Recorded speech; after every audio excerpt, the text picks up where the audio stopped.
जय श्री कृष्ण दोस्तों, आज हम एक और नए वीडियो को लेकर आए हैं जिसमें हम श्रीमद् भगवत गीता के 9वें अध्याय को सुनेंगे। चले भगवान श्री कृष्ण के दिए गए उपदेशों को जानें और इनसे ज्ञान प्राप्त करें। वीडियो को अंत तक जरूर देखें और कमेंट में जय श्री कृष्ण अवश्य लिखें। आइए वीडियो शुरू करते हैं। श्रीमद् भगवत गीता सार अध्याय 9 राज विद्या राजगुह्य योग। दोस्तों, इस अध्याय के नाम का अर्थ है परम गोपनीय विद्या। यह विद्या धर्म युक्त या यूं कहिए सभी ज्ञान की राजमाता है। यह विद्या हर प्रकृति और स्वभाव के व्यक्ति के लिए बहुत फायदेमंद है। तो दोस्तों, इस रहस्यमय ज्ञान को जान लेने में चांदी ही चांदी है।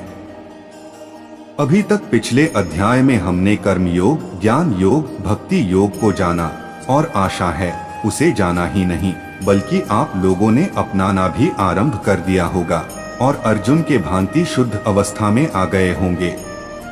अब जो ज्ञान श्री कृष्ण देंगे वो समझने के लिए शुद्ध मन होना बहुत आवश्यक है।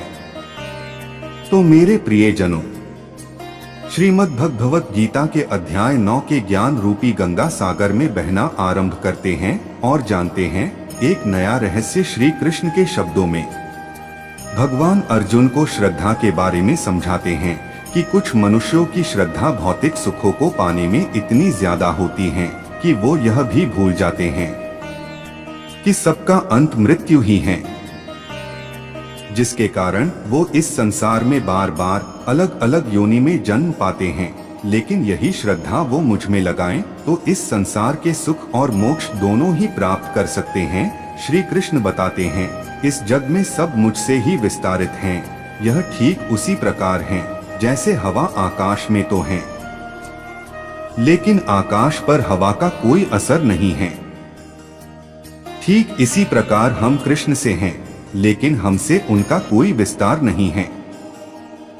यह श्री कृष्ण की योग शक्ति है जिससे मनुष्य के शरीर में उनकी ही आत्मा है, जिसका अर्थ है कि हम उनसे ही उत्पन्न हुए हैं, अर्थात हमारा मूल पिता वही है या यूं कहे जगत पिता वही है और उन्हीं की मर्जी से हमारा भरण पोषण भी हो रहा है। जैसे कि हमने जाना हवा आकाश से उत्पन्न होती है, लेकिन फिर भी आकाश को गंदा नहीं कर पाती हैं। ठीक उसी प्रकार हम कृष्ण से उत्पन्न तो हुए हैं, लेकिन अपनी बुराइयों और कर्मों से उनको गंदा नहीं कर सकते हैं। यह उसी प्रकार है जैसे आकाश हवा को अपने से बाहर जाने से सीमित तो कर देता है, लेकिन हवा उस आकाश के दायरे में कहीं भी घूम सकती है। उसी प्रकार हम कृष्ण के दायरे में तो हैं, लेकिन कर्म करने के लिए स्वतंत्र हैं। भगवान कहते हैं, हे अर्जुन, कल्प के अंत में प्रलय द्वारा सब मुझ में विलीन हो जाता है और काल के आरंभ में मैं ही वापस सब रचता हूँ। श्री कृष्ण इसे अपना कर्म बताते हैं और कहते हैं, मैं इस कर्म को बिना किसी भेदभाव के करता हूँ और इससे खुद को बिल्कुल भी नहीं बांधता, बल्कि इसे अपना कर्तव्य मानता हूँ। हमें अपने जन्म को स्वीकार करना चाहिए और कर्म करना चाहिए, क्योंकि कोई भी अपने कर्मों से बच नहीं सकता है। श्री कृष्ण के अनुसार हमें कर्म बहुत श्रद्धा और ध्यान से करना चाहिए, क्योंकि यह हमारे भविष्य की रचना करते हैं और यही हमारे मोक्ष का कारण होते हैं।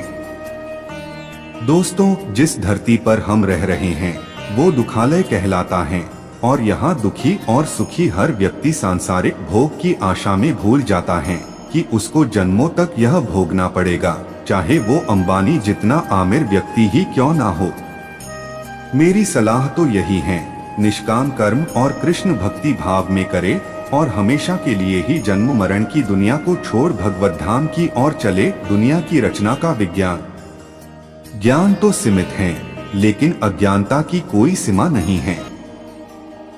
श्री कृष्ण कहते हैं, कुछ लोग मुझे मानव समझने की भूल कर देते हैं। यह नहीं जान पाते कि यह शरीर मैंने उनके कल्याण के लिए ही अपनी योग माया से धारण किया है। और इस भूल को कृष्ण मूर्खता बताते हैं, क्योंकि वह अविनाशी निराकार हैं और इस जगत के संचालन करता है। कौन से लोग श्री कृष्ण को जान पाते हैं व्यर्थ ज्ञान रखने वाले श्री कृष्ण को नहीं जान पाते हैं।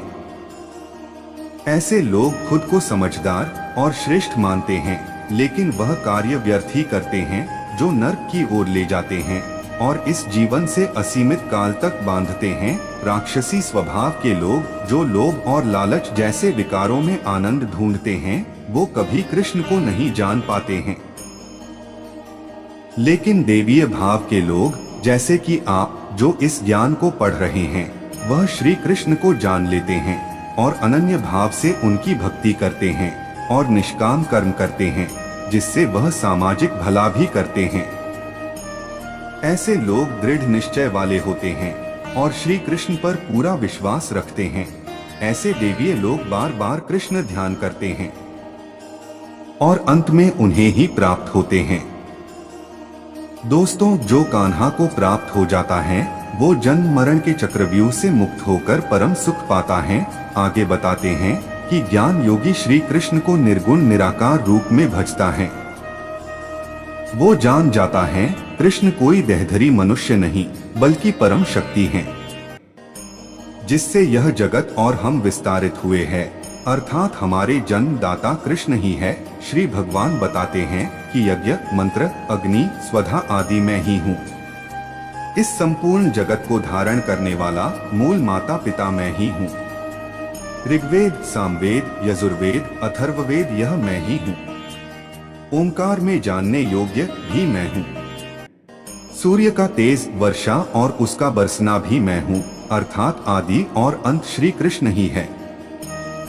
विद्या के 3 अंग ऋग्वेद, सामवेद, यजुर्वेद, जो व्यक्ति इन वेदों के अनुसार चलते हैं वो कृष्ण उपासना ही करते हैं और देवों के स्वर्ग को भोगते हैं। और श्री कृष्ण कहते हैं कि यह सुनिश्चित मैं ही करता हूँ।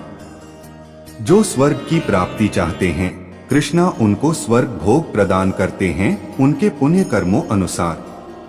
लेकिन यह जानने योग्य बात है कि स्वर्ग का भोग कुछ समय का ही होता है और जो असत, लोभ, लालच, दुष्कर्म, अपना फायदा इत्यादि की कामना करते हैं वो मृत्यु को ही प्राप्त करते हैं। इसका अर्थ है जो मुझे यानी कृष्ण को अनन्य भाव से भजता है, उस प्रेमी भक्त की जिम्मेदारी कृष्ण कहते हैं मैं लेता हूँ और यह सुनिश्चित करता हूँ कि ऐसे भक्तों को सुख, शांति और अंत समय में ही प्राप्त हो। आगे भगवान बताते हैं अपनी एक और महिमा, जिसमें वो उन भक्तों की इच्छा को पूरा करते हैं जो दूसरे देवी देवताओं को पूजते हैं।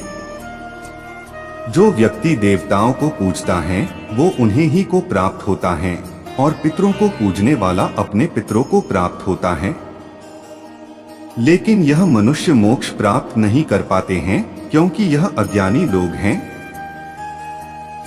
यह लोग सिर्फ अपनी कामनाओं की सिद्धि के लिए पूजन करते हैं, अर्थात हम जो कर्म करें, चाहे वो हमारा खाना ही क्यों ना हो, हम उसे कृष्ण को अर्पण करके ही करें। ऐसा करने से हम कर्म बंधन से मुक्त हो जाते हैं।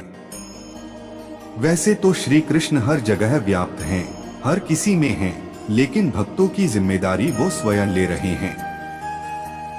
श्री कृष्ण यह भी बता रहे हैं कि दुराचारी व्यक्ति भी अगर उन्हें भजे तो वह भी सज्जन पुरुष के समान माना जाता है और उसका कल्याण भी मैं करता हूँ। जो भी व्यक्ति कृष्ण भक्ति करता है, चाहे वो अमीर, गरीब या किसी भी वर्ण का हो, वो मोक्ष प्राप्त करता है, जो कि अंतिम सत्य है।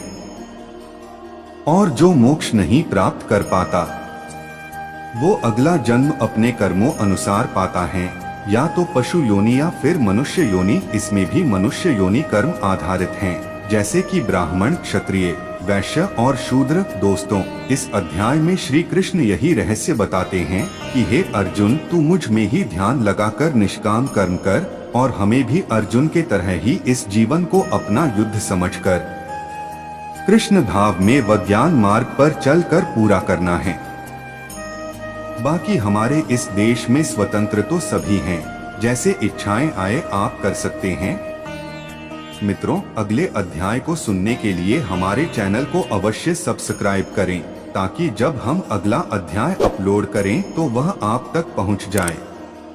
वीडियो अच्छी लगी हो तो लाइक करें, अपने दोस्तों के साथ जरूर शेयर करें और कमेंट में जय श्री कृष्ण लिखें। धन्यवाद।